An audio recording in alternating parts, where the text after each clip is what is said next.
అండి అందరికీ నమస్తే అండి।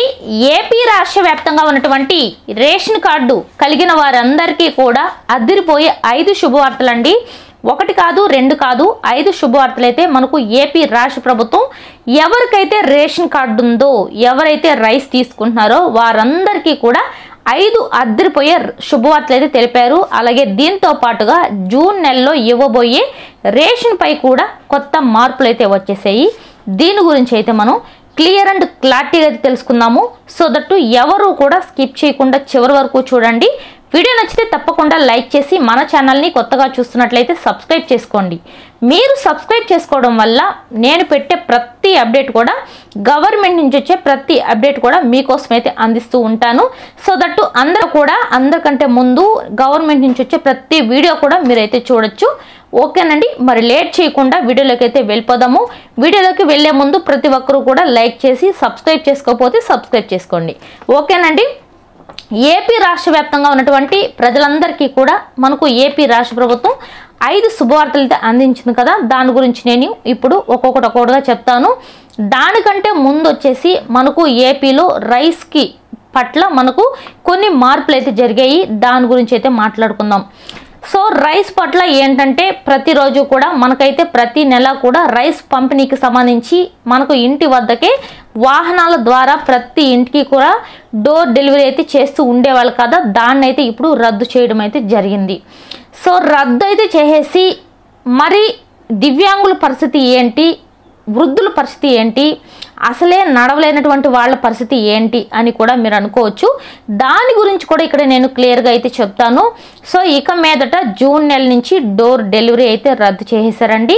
ఇంకా నుంచి మీ గ్రామాల్లో మీకు ఎక్కడైతే రేషన్ షాప్ ఉందో అక్కడికి వెళ్ళి రైస్ అయితే తెచ్చుకోవాలి। జూన్ నెల నుంచి ఆల్రెడీ కొన్ని గ్రామాల్లో ఎప్పటి నుంచో 2-3 నెలల నుంచి కూడా దీన్ని అయితే అమలు చేశారు। ఇంకా కూడా అమలు చేయని వాళ్ళకందరికీ కూడా ఈ జూన్ నెల నుంచి అయితే స్టార్ట్ అయితే చేయడం అయితే జరిగింది। మిగతా విలేజెస్కి ఎక్కడైతే డోర్ డెలివరీ చేయకుండా డోర్ డెలివరీ చేస్తున్నారో ఆల్రెడీ మనకు గత 3 నెలల నుంచి ఆల్రెడీ చాలామంది కొన్ని గ్రామాల్లో రేషన్ షాప్ దగ్గరికి అయితే వెళ్తున్నారు। మిగతా కొంతమంది అయితే డోర్ డెలివరీ అయితే తీసుకుంటున్నారు కదా, ఇంకా మిగతా వాళ్ళకి కూడా ఈ జూన్ నెల నుంచి ఇవ్వబోయే రైస్ పై అయితే ఇంకా నుంచి డోర్ డెలివరీ అయితే లేదండి। ప్రతి ఒక్కరూ కూడా రేషన్ షాప్కి అయితే వెళ్లాల్సిందే। మరి నడవలేనటువంటి వాళ్ళు, దివ్యాంగులు, 60 సంవత్సరాలు దాటిపోయిన వృద్ధులు వీళ్ళ పరిస్థితి ఏంటనంటే వీళ్ళకు వచ్చేసి నేను దీంట్లో మీకు టైం కూడా క్లియర్గా చెప్తాను వినండి। వీళ్ళకు వచ్చేసి 1వ తారీఖు నుంచి 5వ తారీఖు వరకు ఎవరైతే డీలర్లు ఉంటారో డీలర్షిప్ వాళ్ళే ఇంటి వద్దకే వచ్చి వీళ్ళకి రైస్ అనేది అందించాలండి 1వ తారీఖు నుంచి 5వ తారీఖు వరకు।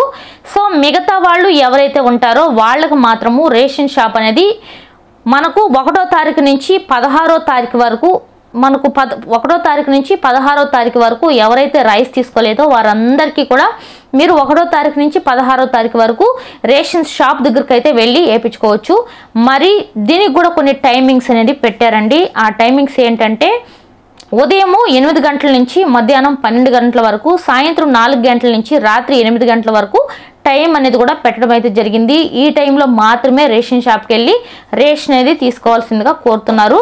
అలాగే చాలామంది అయితే సో డోర్ డెలివరీ చేసేటప్పుడు మేము ఇంటికాడ ఉండటం లేదు, 1 రోజు 2 రోజులు వేసేసి వెళ్ళిపోతూ ఉన్నారు, అలాంటప్పుడు మేము చాలా ఇబ్బంది పడతామని చెప్పేసి ప్రభుత్వానికి అయితే ఫిర్యాదులు అయితే చేయడం జరిగింది। ఆ కారణంగానే ఇప్పుడు మనకైతే రేషన్ షాప్లో అయితే మళ్ళీ కూడా తీసుకురావడం అయితే జరిగింది। సో ఇంకా నేను ఈ రేషన్ షాప్ గురించి మీకు క్లియర్గా చెప్పాను కదా, అలాగే మనకు ఇచ్చిన ఈ శుభవార్తలు ఏంటనేది ఒక్కొక్కటిగా క్లియర్గా అయితే చెప్తాను। అదేంటంటే ముఖ్యంగా ఎవరైతే రేషన్ అనేది వద్దు అనుకుంటున్నారో, రేషన్ బియ్యం అనేది వద్దు అనుకుంటున్నారో అలాంటి వాళ్ళకి రేషన్కి బదులుగా డబ్బులు అనేది మీ ఖాతాలో వేస్తామని చెప్పేసి ప్రభుత్వ ఆలోచన అయితే చేస్తుంది। ఇది ఒక గుడ్ న్యూస్ అండి, ఎందుకంటే చాలామంది రేషన్ రైస్ అనేది తినడం లేదు, చాలామంది తింటున్నారు। సో తినని వాళ్ళకి అన్నమాట ఈ గుడ్ న్యూస్ ఏంటంటే డోర్ డెలివరీ అనేది అంటే అక్కడికి వెళ్ళే వాళ్ళకి వెళ్తారు, వెళ్ళలేనటువంటి వాళ్ళు అంటే దివ్యాంగులు 60 సంవత్సరాల లోపల పైన ఉన్న వాళ్ళు, దివ్యాంగులు 60 సంవత్సరాల పైన ఉన్న వాళ్ళకందరికీ కూడా రేషన్ షాప్కి అయితే వెళ్ళలేరు కదా, అలాంటి వాళ్ళకి డోర్ డెలివరీ అయితే చేస్తారు। అలాగే మీ రేషన్ షాపు ఎక్కడైతే ఉంటుందో అక్కడ ఒక పెద్ద బోర్డు అనేది తగిలిస్తారండి. ఆ బోర్డుపై అయితే క్యూఆర్ కోడ్ అనేది ఉంటుంది, ఇంకా ఒక ఫోన్ నెంబర్ కూడా ఉంటుంది. మీకు రేషన్ అనేది టయానికి అందించకపోయినా రేషన్ పట్ల, మీకు ఇవ్వబోయే రేషన్ పట్ల ఎలాంటి ప్రాబ్లం వచ్చినా సరే మీరు ఆ క్యూఆర్ కోడ్ ద్వారా అయినా లేకుంటే అక్కడ ఇచ్చిన ఫోన్ నంబర్ ద్వారా కూడా మీకు వచ్చిన ఫిర్యాదులు అయితే మీరు చేయొచ్చు. మీకు ఉన్న ప్రాబ్లమ్స్ బట్టి, మీ రేషన్పై ఉన్న ప్రాబ్లమ్స్ బట్టి మీరు ఫిర్యాదులు అనేటివి ప్రభుత్వానికి అయితే చేయొచ్చు. ఇంకొచ్చేసి రేషన్ అనేది మీరు ఎక్కడైనా కూడా తీసుకోవచ్చు. వాళ్ళు మేము వేయము అన్నా కూడా మీరు అదే క్యూఆర్ కోడ్కి, అదే ఫోన్ నెంబర్కి మీరు ఫిర్యాదు కూడా చేయొచ్చు. రేషన్ అనేది మీరు ఏ అడ్రస్లో ఉంటారో అక్కడే తీసుకోవాల్సిన అవసరం లేదు, ఎక్కడైనా సరే వెళ్ళేసి అయితే తీసుకోవచ్చు. సో ఒకవేళ వాళ్ళు వెయ్యము చెయ్యము అని అంటే మీరు అక్కడున్న ఆ బోర్డుపై ఫోన్ నెంబర్ ఉంటుంది, ఆ నెంబర్కి కాల్ చేసి కూడా మీరు ఇన్ఫామ్ కూడా చేయొచ్చు. సో ఈ విధంగా అయితే మనకు ప్రభుత్వం అయితే తీసుకొని వచ్చింది. నిజంగా ఇవైతే చాలా మంచి గుడ్ న్యూస్లే అనుకోవచ్చు. ఎందుకంటే ఎప్పుడు పనికి పోయినా సరే పని నుంచి వచ్చిన తర్వాత కూడా వేయించుకునే వాళ్ళు రైస్ అనేది తీసుకోవచ్చు. ఇబ్బంది పడే అవకాశం అనేది లేదన్నమాట. 1వ తారీఖు నుంచి 16వ తారీఖు వరకు ఇంకా ఎప్పుడైనా కూడా ఈ రైస్ అనేది తీసుకోవచ్చు. ఇంకా వెళ్ళలేని వాళ్ళకి 1వ తారీఖు నుంచి 5వ తారీఖు వరకు ఎవరైతే రేషన్ షాప్కి వెళ్ళలేనటువంటి వాళ్ళు ఉంటారో వారందరికీ కూడా ఈ విధంగా రైస్ అనేది అందిస్తారన్నమాట. రైస్ వద్దన్న వాళ్ళకు కూడా త్వరలోనే డబ్బులు కూడా వేస్తామని చెప్పేసి ప్రభుత్వం అయితే ఆదేశాలు జారీ చేసింది. సో నేను చెప్పింది మీకు అర్థమైంది కదండి. అర్థం కాకపోతే కామెంట్ సెక్షన్లో కామెంట్ చేయండి. వీడియో నచ్చితే తప్పకుండా లైక్ చేసి మన ఛానల్ని కొత్తగా చూస్తున్నట్లయితే సబ్స్క్రైబ్ చేసుకోండి.